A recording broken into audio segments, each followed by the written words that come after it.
Good morning again. The 19th century philosopher Friedrich Nietzsche made the observation that an essential thing in heaven and earth is that there would be a long obedience in the same direction, resulting in something that makes life worth living. Now, before I go on, I feel like it's worth sharing that Nietzsche was an atheist and a nihilist or nihilist, however you would put that together. He died largely agreed upon. He died a raving lunatic. So I honestly don't agree with many of his suppositions. He was responsible for propagating some things that actually led us in some very bad directions, globally speaking. His philosophy, the Übermensch, the Superman, is largely responsible for building the philosophy of Nazi Germany. However, I do think he was onto something with this particular statement. Isn't it interesting that even if you look at the lives of people who accomplished so much evil, you can see places where there were opportunities for them to turn, opportunities for them, even within sometimes their own writings, for truth to take hold. I happen to agree, at least in part, with this statement. In fact, in a truly ironic twist, the author and Bible scholar Eugene Peterson, the guy that was responsible for translating what we call the Message translation of the Bible, it's a paraphrase. Eugene Peterson actually used that section of a little section of that phrase I just read to you, a long obedience in the same direction. He pulled that out of that statement. And he used that as the title for a book that he wrote. And I say that's ironic because, of course, Nietzsche was also the philosopher that penned the phrase, God is dead. And some 80 years after the death of Nietzsche, one of his statements ended up as the title for a book that was all about following Jesus. You don't have to be Alanis Morissette to say that's ironic, don't you think? As we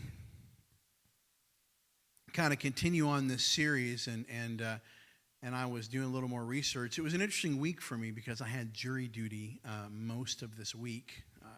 So that was a fascinating study for me in another area of life. You know, I was in there Monday, Tuesday, Wednesday.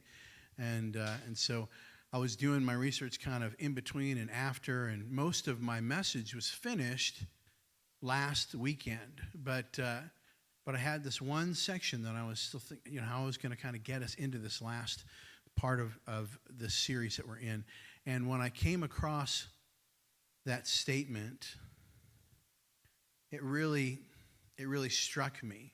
As a matter of fact, I'm not even sure if I read it again in one of the quotes or illustrations or, some of the research I was doing, or if it just hit me as I was reading this idea of a long obedience in the same direction. But after it came into my mind, I began to look around for a good way to sum up maybe that book for you guys. And interestingly enough, though I would recommend it because it's a pretty powerful book, I couldn't really find a fantastic way to put it into just a paragraph. Does that make sense?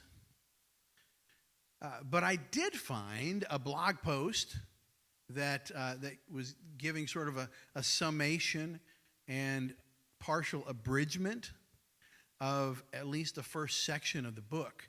And I thought, this is actually really good. And as I'm reading it, I thought, man, this really gives us some clarity.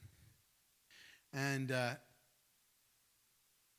maybe helps explain at least this idea of a long obedience in the same direction. And it speaks very much to our current series. So let me read you this section. It's not super long. Okay, I don't have it up here. So just kind of listen with me. Is that okay? I didn't put it up on the screen. If you want to close your eyes, go ahead. It's okay. So this is what is written. And like I said, so much of this is sort of almost quotation, abridgment, right, from the book.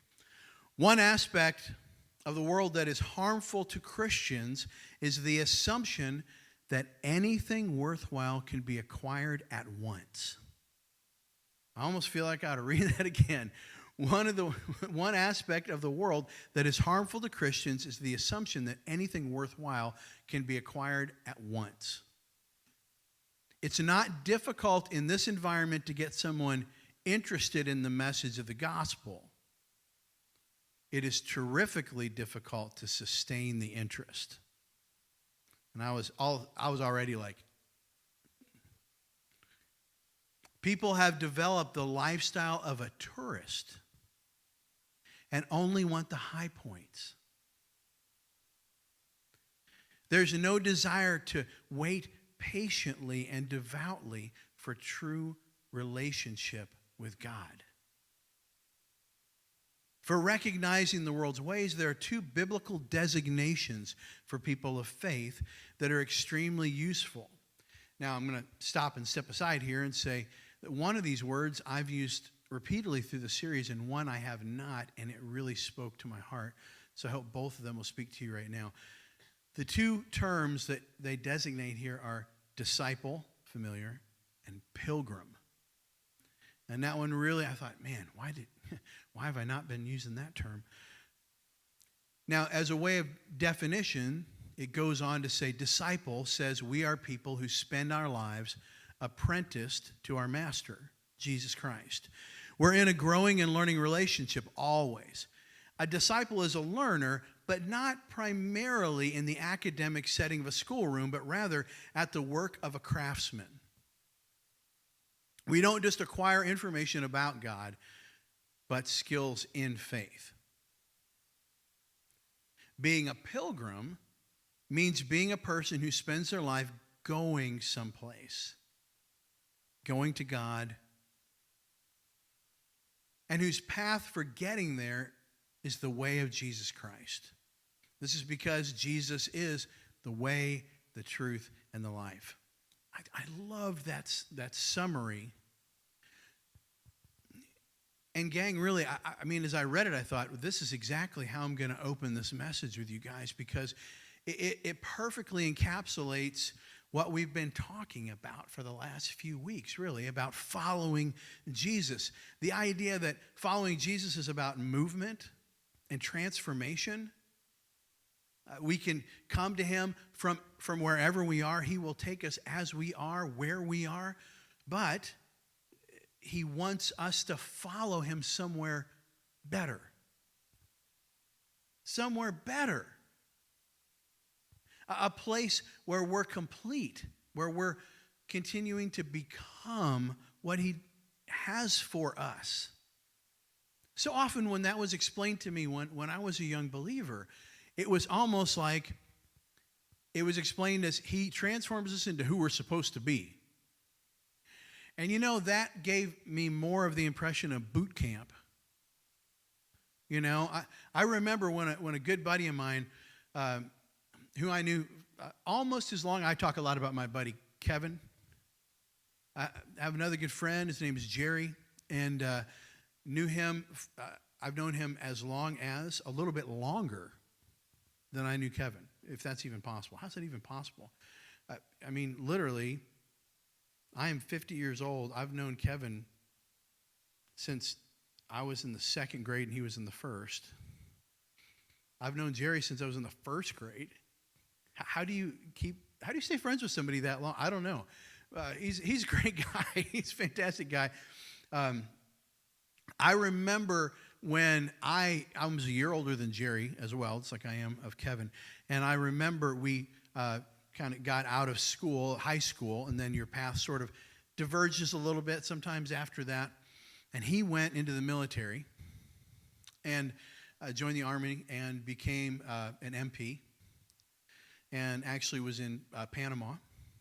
He was actually one of the guys on rotation to guard Manuel Noriega, if you remember that name. But I remember him showing up at my door one day after that particular deployment. And I walked in and I thought, who are you? because I hadn't seen him since he left for basic. And literally, I feel like he was 3 inches taller, which is possible because some guys grow, right there in that part of their life. But he was taller. He was nothing but solid muscle. And there was just a more resolute look in his eyes. And, I'm just going to guess that didn't happen with the help of like Mountain Dew and pizza rolls. That's basic training, right? That did that. And his career path. Great guy. He's been a police officer for as long as I can remember. He's a fantastic guy. But when I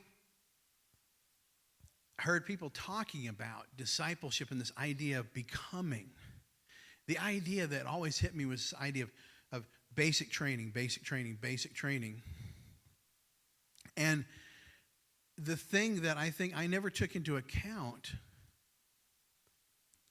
was that it might also be something that we would want. Now, I'm not going to tell you that becoming is easy,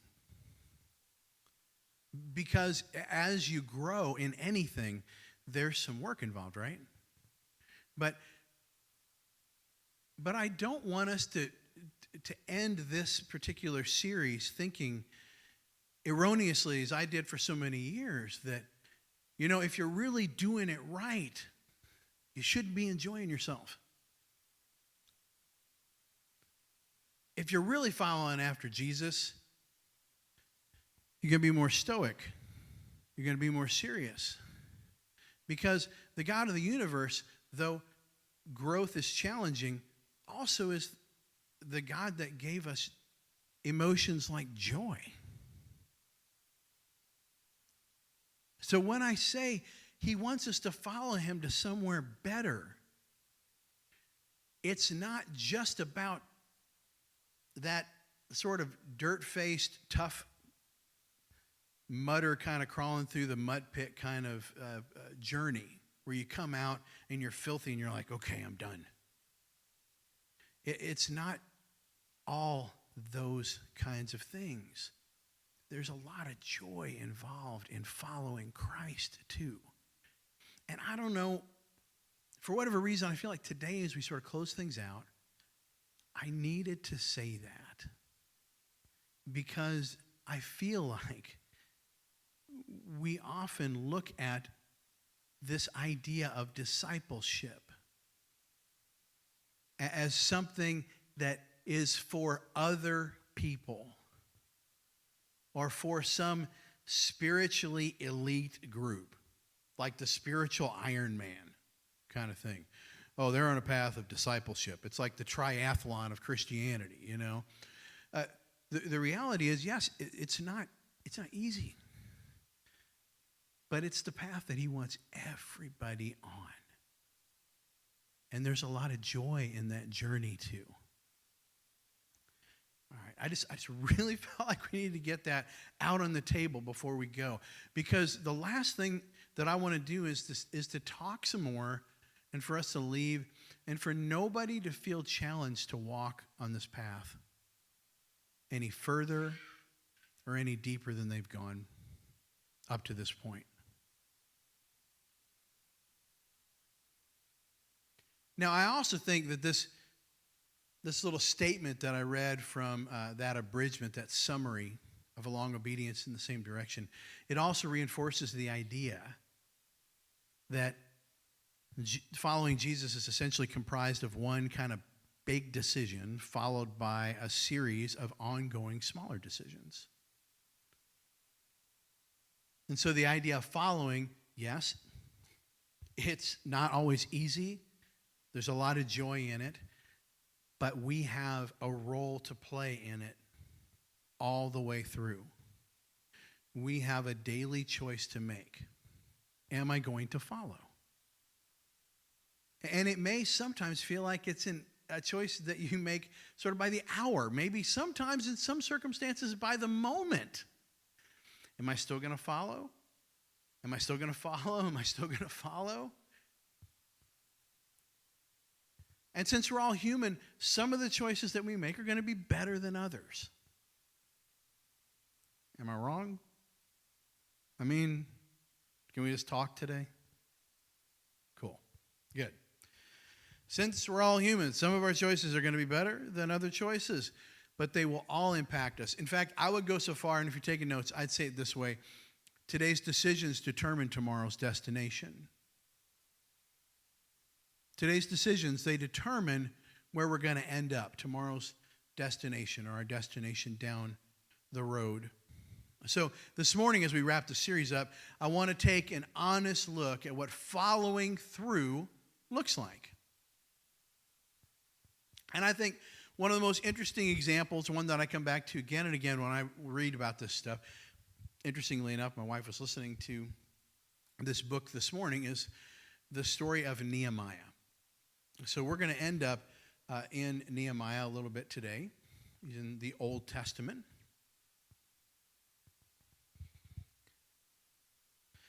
Now, when we meet him, Nehemiah has this job as cupbearer to the king of Persia. Israelites are in captivity at this point. They were captured by Babylon. Babylon has been overthrown now by the Persian Empire, and Israel is still in captivity. Okay, they were in captivity as a nation for 70 years. So, as was the custom of both of those conquering empires, they looked for people within the nations that they conquered that they felt had a lot of potential. They didn't make them completely subservient. Often they trained them and took advantage of their skills to expand their empire or to serve them better.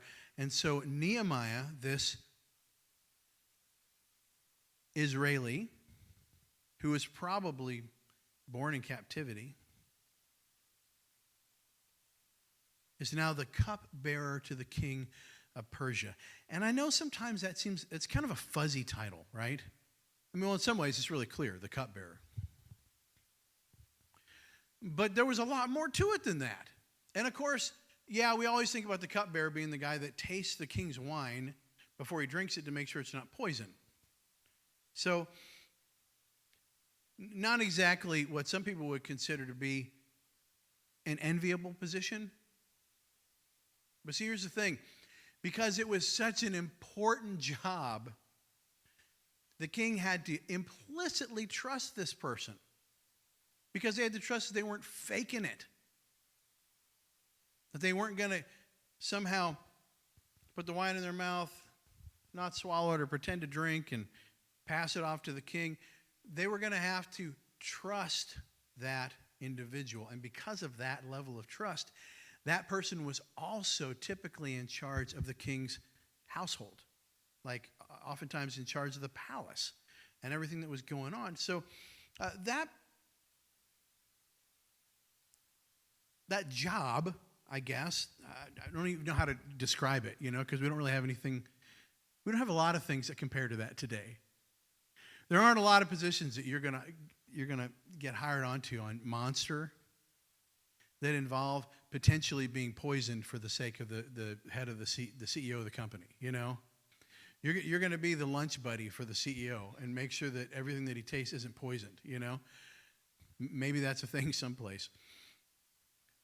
But basically, Nehemiah was a respected guy.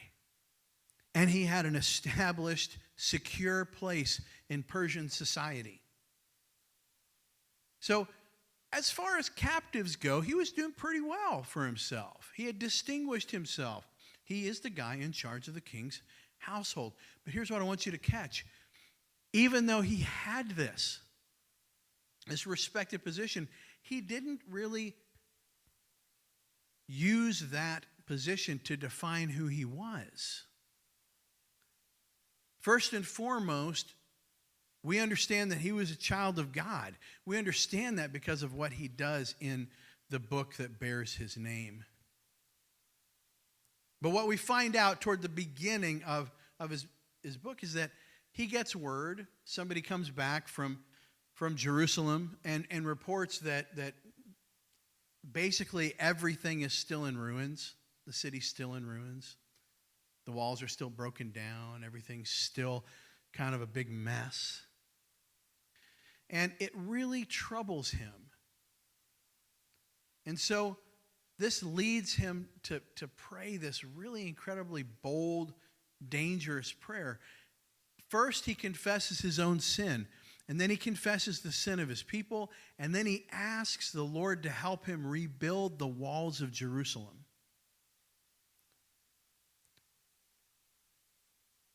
But Nehemiah also knows that following through with this plan is going to require him to get the permission of the king of Persia. After all, not only is the king his direct boss, but also Jerusalem is this conquered territory, right? And he's basically asking him to give Nehemiah permission to reestablish the symbol of Israel's strength. You know, the walls around the city, the symbol of strength for a city and for a nation. Jerusalem being the capital of Israel. To rebuild the walls would be essentially kind of reestablishing the symbol of Israel's strength as an independent nation. So this is kind of a risky move for Nehemiah to make. So listen to how he concludes this prayer that I've been talking about. It ends up in Nehemiah 1. If you want to turn there, you can. It'll be up on the screen here. This is verse 11. O Lord, let your ear be attentive to the prayer of this your servant, and to the prayer of your servants who delight in revering your name. Give your servant success today by granting him favor in the presence of this man, being the king.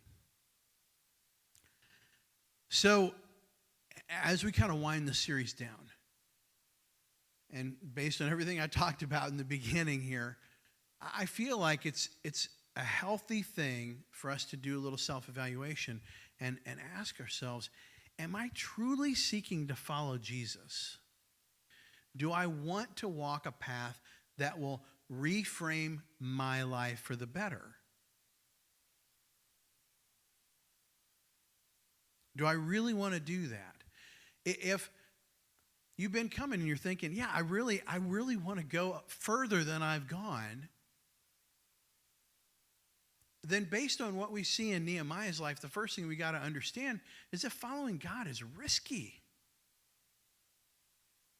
It's not just that it's a little bit tough, that there's going to be some challenging things. It's literally going to be a little bit risky. If you want to live out God's will and lead for your life, you're going to have to trust him. And man, I recognize that maybe I lost some of y'all when I said that. You know, not literally, you're not tuning out completely. But we live in a world that is not really big on trust anymore. And if we do trust, we trust conditionally, and we trust a very, very small window of people. And so this idea of trusting God, whom we have not been able to physically see with our eyes, this can be a real deal breaker for a lot of people. I mean, yeah, I'll come to church and stuff, but this idea of trusting him when I follow him, that might be, I know it's not new information, but it might be frightening information. It might even seem like something that you don't even want to bother thinking about, but I hope you will. Because he wants to lead us to someplace better, but that is probably going to mean he's going to lead us into some things that aren't safe or comfortable. To step toward your destiny. And I don't use that word lightly. I don't use it often. But I really believe that if anybody knows what we could become, it is the one who made us. And so I say, to step toward your destiny, you may have to step away from your security. Or at least what you now perceive as your security. Here's the interesting thing about all this, gang. I'm saying all that, but in my mind I'm thinking, yeah, I know how that looks, and I know that I feel the same way about this. I'm not somehow immune from those feelings. But in every situation that I have trusted him, and maybe if you can think back on times when you have as well, you would agree. Oftentimes that thing that I'm hanging on to that I perceive to be my security really isn't secure anyway. It really is a house kind of built on sand. It seems solid enough as long as the tide doesn't come back in. But once the right or wrong series of events comes together, all of a sudden the foundation starts to move a little bit. And you realize this thing that you were trusting isn't so trustworthy. So yeah, is it risky? Absolutely. But do I still think it's better? Absolutely. Completely think it's better. Now, like I said, I think we're going to do a little self-evaluation today. So if you're filling in blanks, here's a great thing that you can't sort of avoid seeing here, okay? So I'd like to have you ask yourself right now, am I avoiding where God is leading because I'm playing it safe? The best way I can put it in just plain English. Am I avoiding, maybe, where God is leading me because I'm sort of playing it safe? Because I've got sort of my hope or my anchor someplace, I feel like it's over here in this thing. And I feel like if I leave the security of this thing, I'm going into this unknown territory. But I feel like God is maybe leading me that way. But like I said, it means I got to walk away from this. And I know this. I'm familiar with this. The most interesting thing is sometimes we even know it's not very healthy. It's not exactly what we wanted. It's just familiar. And sometimes there's some level of security that we find just in the familiar, even if it's not great. So ask yourself, am I avoid following because maybe I'm playing it safe? It's really interesting, and it kind of just bristles me still. And some of the books and the things I'm going to cite here in the next statement I'm going to make have been out for well over a decade and a half now. And you'd think that I would be able to get over it by now, but just I can't. There's this widely circulated version of Christianity that and really of the gospel in our world today that seems to paint this picture, encourage this kind of lifestyle of Christian domestication. This idea of, look at all the great things that you get when you become a Christ follower. And they emphasize this, almost this sort of gold card status that happens when you become a follower of Christ. And that really works well in our society today because, it's like membership has its privileges kind of a thing. And you can find half a dozen books, at least on the shelf still right now, from maybe well-meaning, but honestly, I think very misled individuals. Sometimes they're popular speakers. Sometimes they're sort of, sometimes they're pastors, okay? But they talk about this idea, how we can just, like, who we are in Jesus is wrapped up in our comfort, our security, what's right for us. As if the God of the universe has nothing better than to make sure that you're comfortable.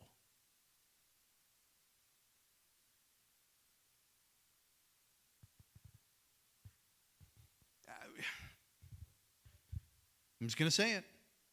There's a book out there that talks about how we should expect God's favor when we're looking for a parking space at the mall. And I'm reading that and thinking, with everything in me, I wanted to find a paper shredder for the entire run of every book that was ever printed. I've never so thoroughly entertained the idea of industrial espionage, you know? But like I said, I'm getting outside of the lines here. But it ruffles me so much because following Christ is not civilized. It's not safe. For heaven's sakes, if we follow Jesus, some people just flat out think we're weird. We have a growing number of people that, of all things, are categorized in the spiritual category of non.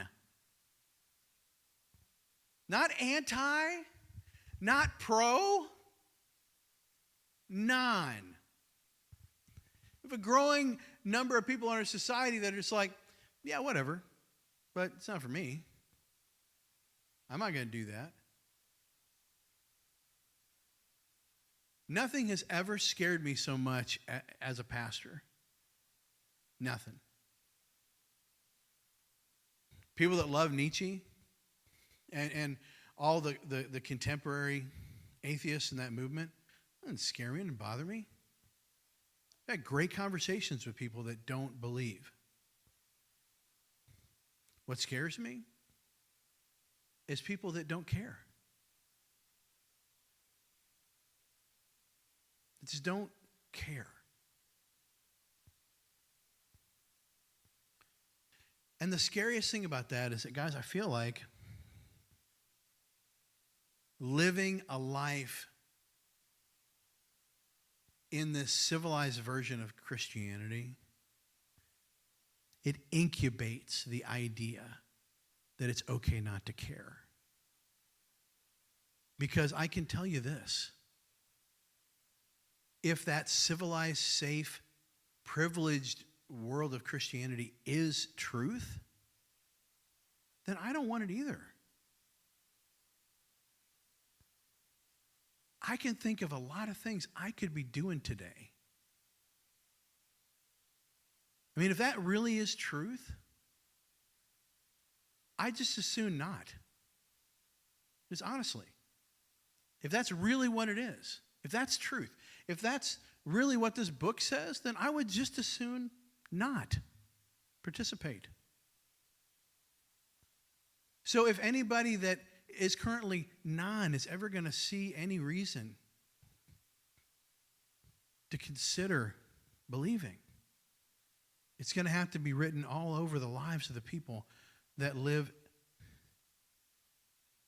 with an understanding that following isn't safe.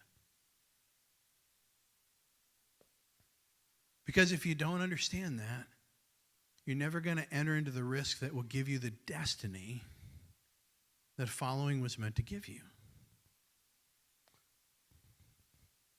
Listen to what Jesus tells his disciples. If you doubt what I'm saying here, listen to what Jesus himself said to his disciples in Matthew chapter 10, verse 15. I am sending you out like a sheep among wolves. Therefore be as shrewd as snakes and as innocent as doves.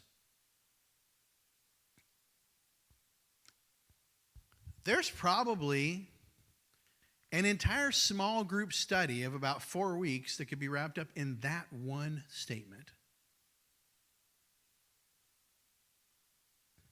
But suffice it to say that in this statement, we're not the wolves.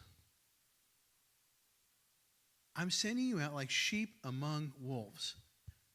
So you got to have your head. Be as shrewd as a serpent.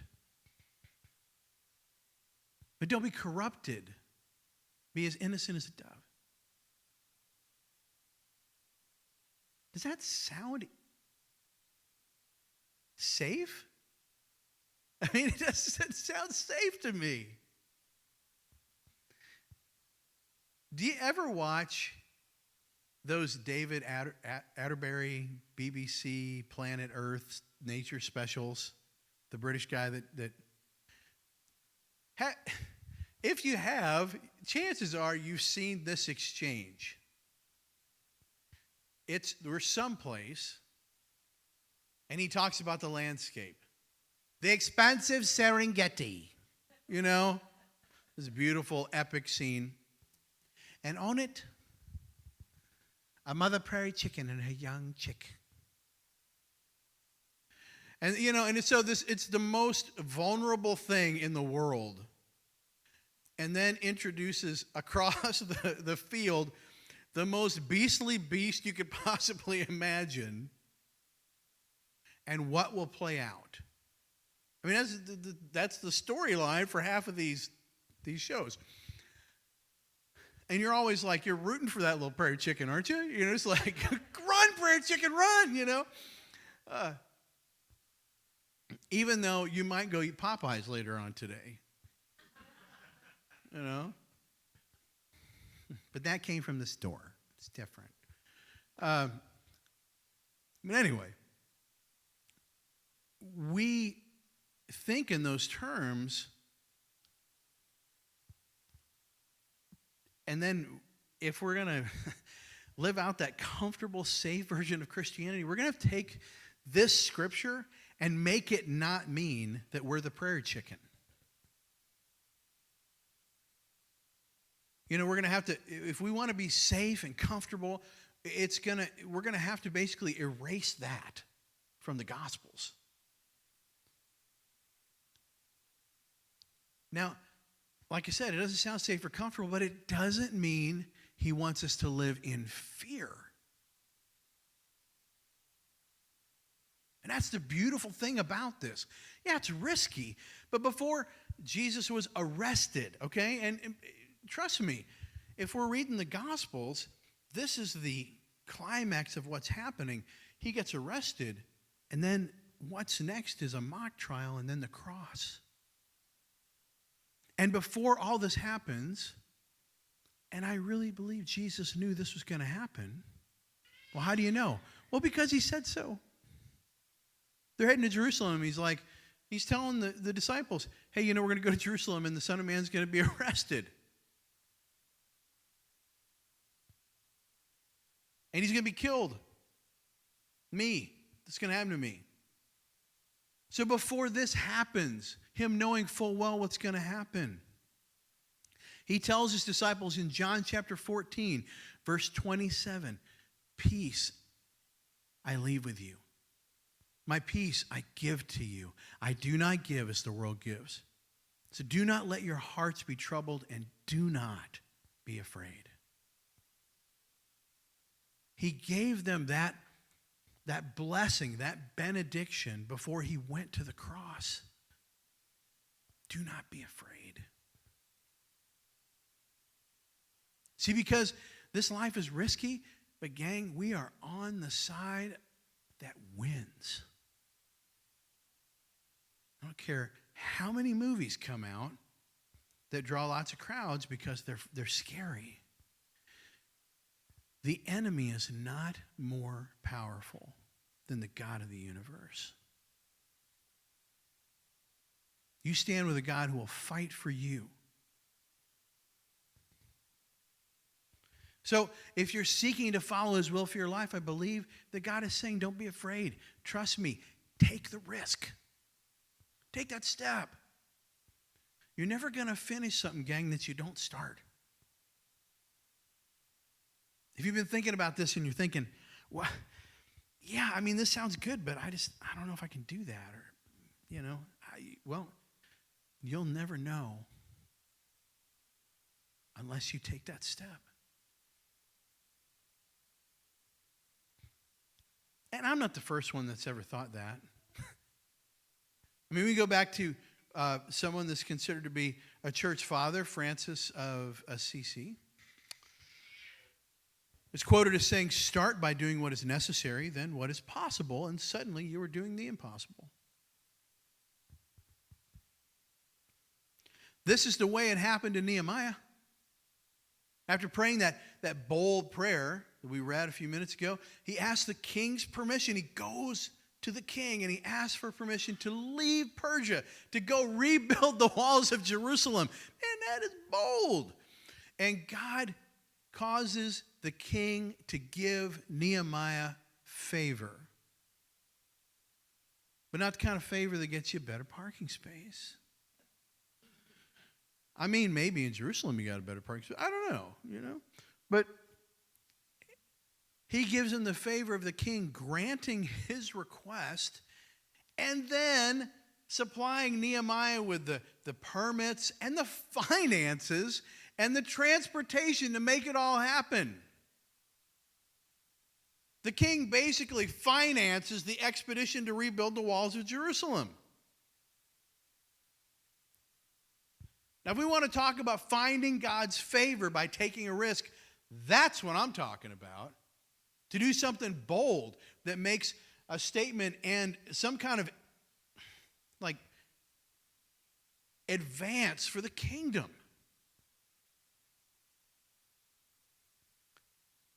I love this story. So Nehemiah, he arrives in Jerusalem. He evaluates the whole situation. He gathers the people, and he tells them, this is what I'm planning on doing. And they ask for their help, and they join him. They gladly agree, we will help you. But that does not mean that he's done with challenges. Things aren't just going to be smooth sailing from here. Because though he has the king's favor, the king of Persia, he's a long way from the king's palace. And there's still some people around Jerusalem that are really happy that this place that was once basically the controlling empire is now in ruins.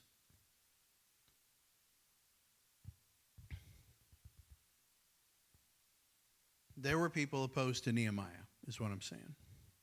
And they wanted him to abandon his plans, obviously.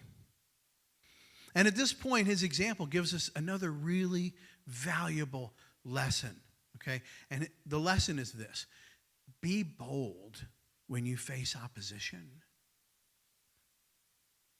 As a matter of fact, when you take a risk for him, understand that people are gonna object at some point. Expect it. And don't be afraid to be bold when you face opposition. All right, let's look together at some more of Nehemiah here. Chapter 4 now. I'm just going to read verses 1 through 3.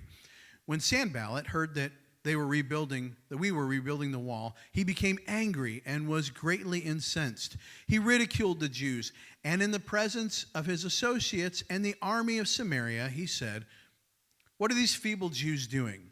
Will they restore the wall? Will they offer sacrifices? Will they finish in a day? Can they bring the stones back to life from those heaps of rubble, burned as they are?" Tobiah, the Ammonite, who was at his side, who I always see as kind of a henchman kind of a guy, said, "What they're building, even if a fox climbed on it, he would break down their wall of stones." But I always see him saying that in a more sniveling way, just in my head. Basically, what these guys are doing is they're just trying to intimidate, right? They're bullying. Honestly, it's what they're doing, right? And it's designed to make the Jews feel small, to make them feel foolish for even starting. And what Nehemiah does next, gang, it sets the tone for how his people, God's people, should respond in a situation like that. And so it sets the tone for how we should respond anytime we follow God into something that is risky and we face opposition. Nehemiah prays. Look at Nehemiah 4, verses 4 and 5. "Hear us, O Lord, our God, for we are despised. Turned their insults back on their own heads. Give them over as plunder in a land of captivity. Do not cover up their guilt or blot out their sins from your sight, for they have thrown insults in the face of the builders." He's not really holding back here. Do you get that? I know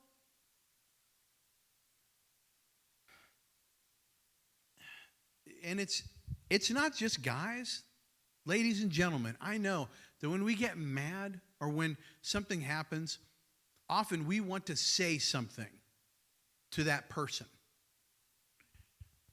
But you know, I honestly think if you're truly incensed by some injustice that's being done, and you think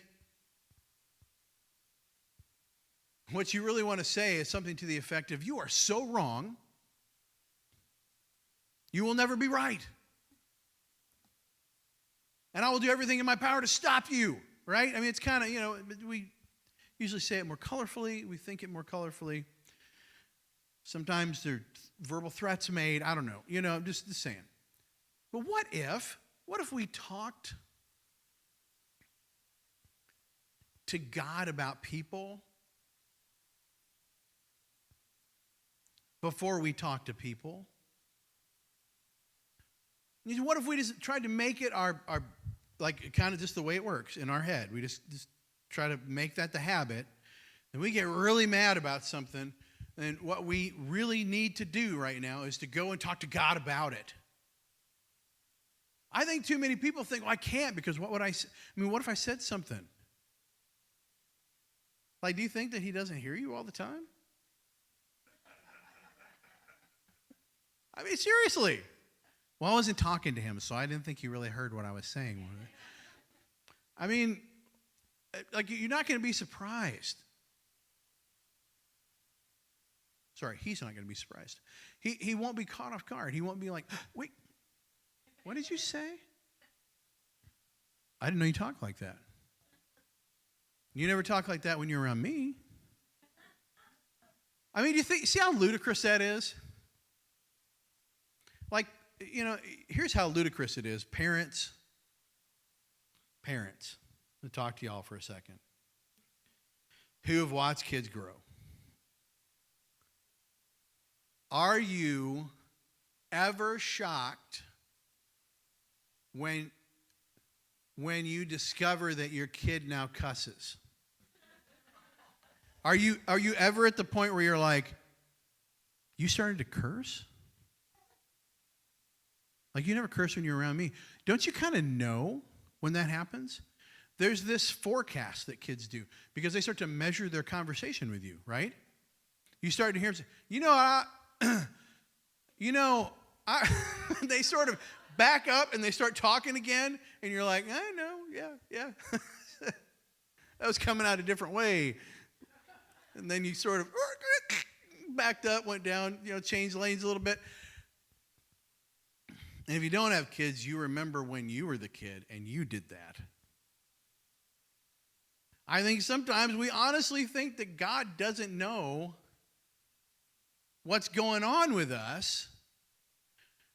Here's what I'm saying. I'm not saying that I want you to release the string of obscenities to God. But you know what I know? He's bigger than you.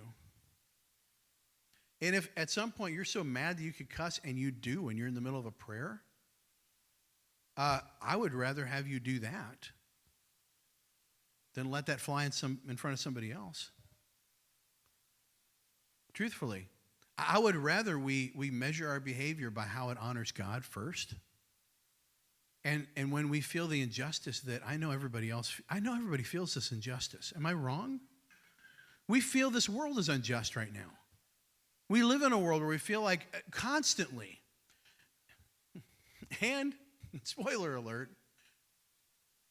there are people that are engineering that feeling in you too.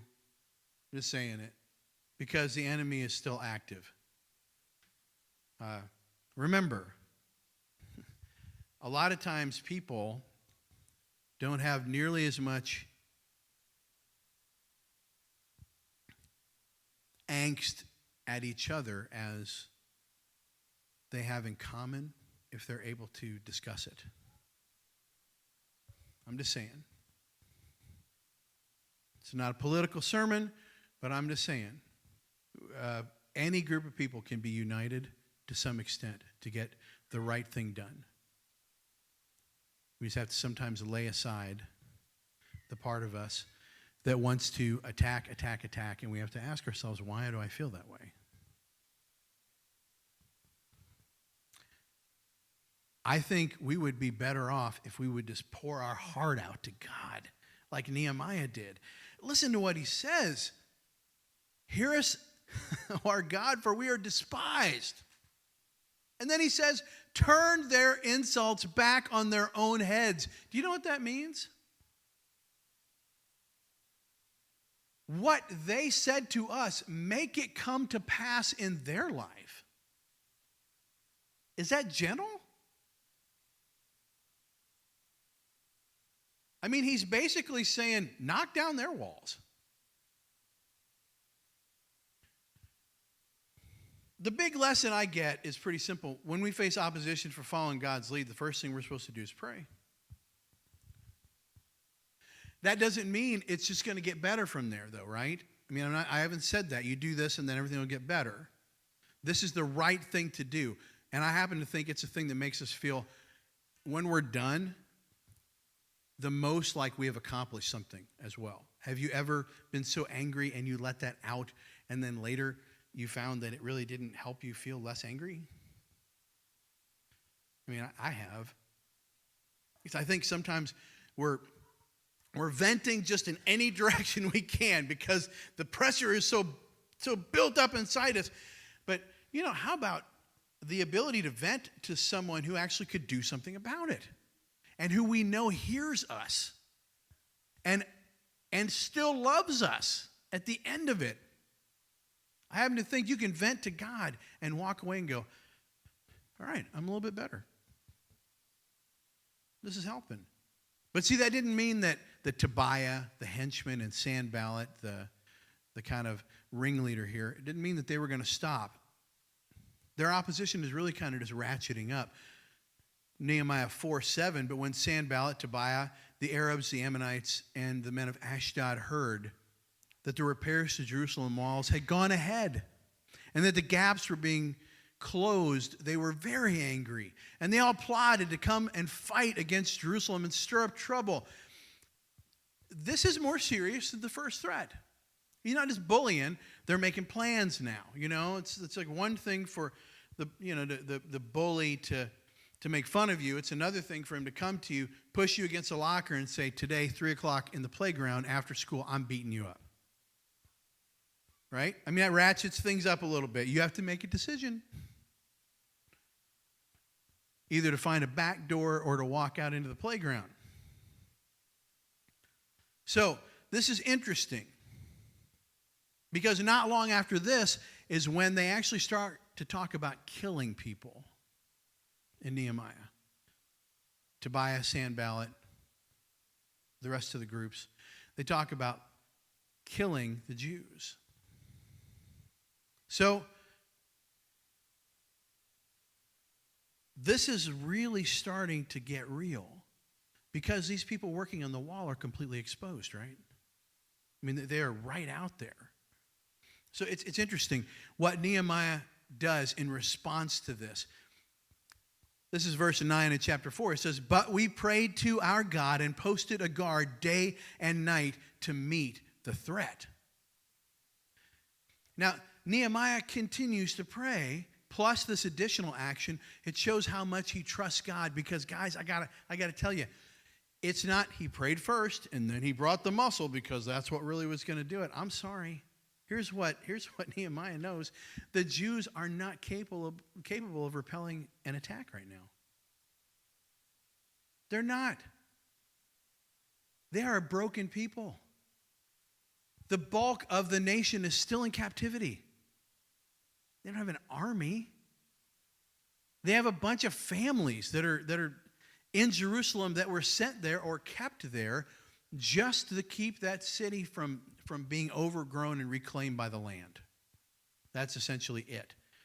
So when he says, I posted a guard, that doesn't mean I brought the muscle. It means I really must trust God because posting those guards is essentially the nonverbal signal, bring it. When he posts the guards out there in front of the wall, that's essentially a sign, bring it. What that tells us is that he implicitly trusts that God would fight for him and for the people. He implicitly trusts this. Now that's boldness in the face of opposition. And it was successful. See, Sanballat, And the others who opposed the Jewish people, they never attacked. They never attacked. And Nehemiah and his plan and the people were able to continue to work, and they were able to continue at such a pace that the entire wall was completed in 52 days. That's amazing. What a project. But now let me take you back to the beginning as we sort of shut things down. When Nehemiah was still working as the cupbearer for the king in Persia, and he gets this report, ask yourself, what if he wouldn't have gone? What if he wouldn't have gone? What if Nehemiah would have heard about the horrible situation in Jerusalem and thought, man, I wish I could do something, but man, I have responsibilities already. I mean, I'm already in such a great position, too, to be an influence in the Persian royal court. I mean, I'm sure if I thought of this, somebody else has too. So I'll just pray that God moves their heart.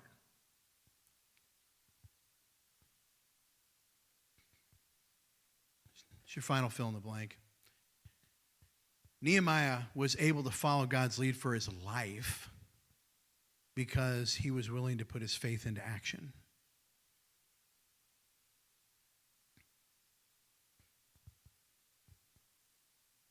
I've talked to a lot of people who speak about searching for God's will. Like, I'm trying to follow him. I want to know what he wants me to do. But they talk about it as if it's this ongoing, profound mystery that's never going to be solved.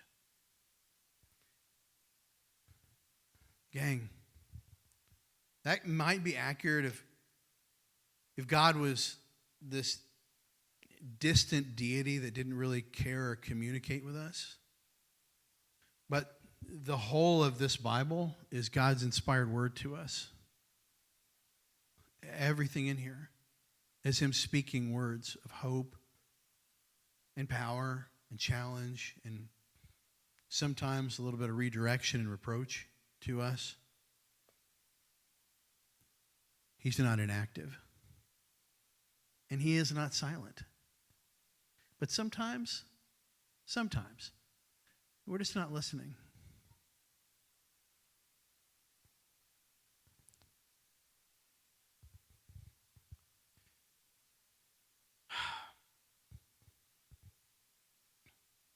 We can come to him in prayer anytime, day or night, anytime. And on top of that, Christ literally came to earth to live as a human. He died for our sins, he rose again, and he conquered sin and death so he could be reunited with God. He has made steps to come to us, to open himself to us. He is not silent. But sometimes, we're just not listening. So tell yourself, I refuse to make any more excuses. I just refuse. I'm not going to do this anymore. And instead, ask yourself, am I willing to listen to the Holy Spirit's lead? Am I willing to have faith? And then am I willing to put that faith into action? And if you say, yes, I'm going to do this, then believe me, gang, he will not be silent.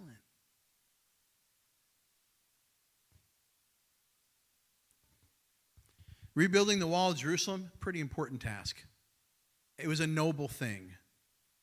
Or as we sing about in that song we sang this morning, a noble theme. This idea was placed before him.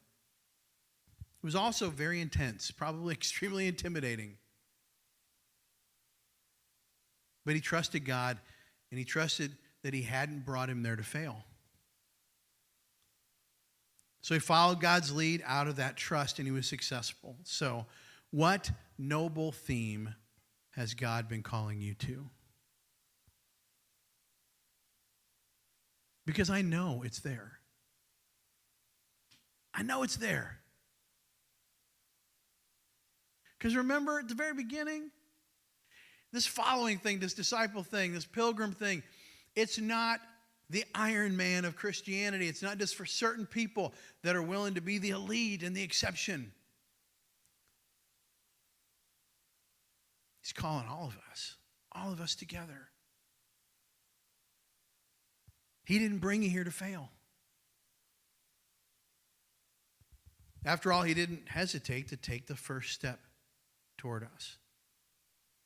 He did all that was needed to pay the price for sin, to secure the opportunity to choose salvation, to choose to be with him, to be able to choose to follow him.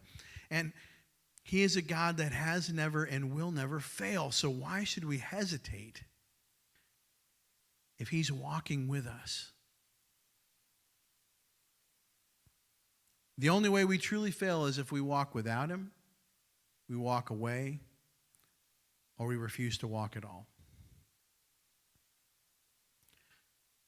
We looked at the same scripture last week. I want to end with it this week again because the challenge is the same. I want to challenge you to pray every day this week and to make this a part of your prayer time.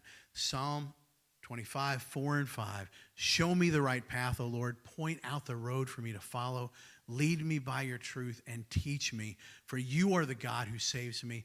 All day long, I put my hope in you.